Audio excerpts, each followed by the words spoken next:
Dalawang kaso po ang final namin kahapon sa Office of the Ombudsman in Manila. Actually, I am one of the taxpayers of Tandag City, Surigao del Sur. Taga Tandag ko, so Bisaya ko.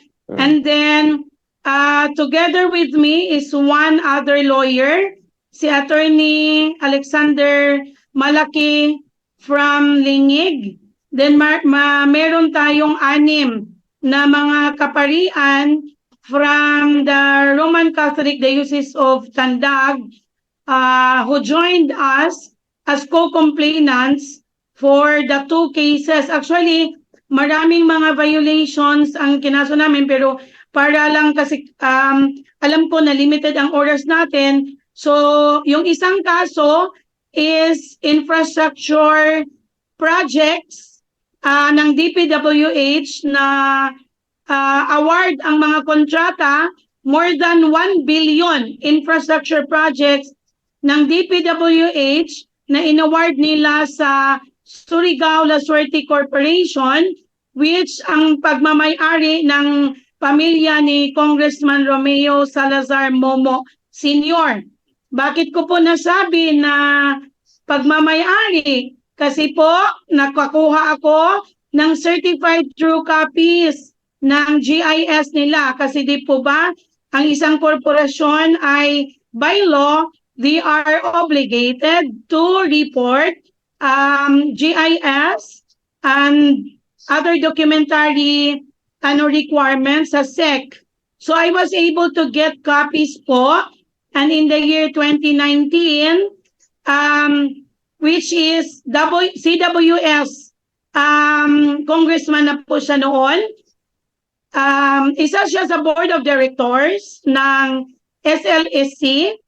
Then, yung 2020 at saka 2021, nag-reply ang SEC sa atin na there is no records that were submitted accordingly, kasi meron yun ang sinabi nila. However, nakakuha din tayo ng GIS 2022, ano na siya, sitting district congressman, isa din siya sa board of directors, and then 2023 na GIS nila. Yung isang kaso naman po, fuel contracts awarded by the DPWH to SLEC.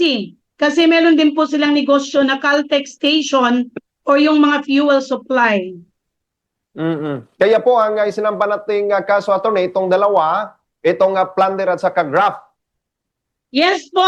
Actually, if you will allow me para hindi ako magkamali, Okay. ang kaso po is plunder under RA 7080 dahil ang nakulimbat nila na pera ng kanyang family corporation doon sa infrastructure projects is more than 1 billion pesos.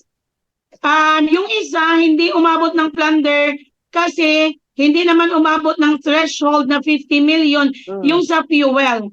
Pero yung sa infrastructure projects, yung sa flood control, farm to market roads, mga gymnasium, and other infrastructure in Surigao del Sur, both in the first district where he is sitting as a congressman and the second district, umabot po ng sobrang bilyon.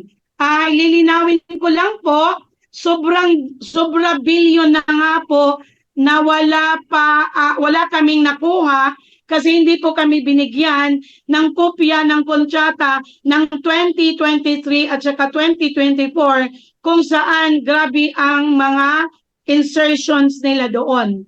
So ano pa kaya, sir, kung nakakuha po kami ng mga kontrata? So talagang siguro sa tantya ko mga 5 billion or more.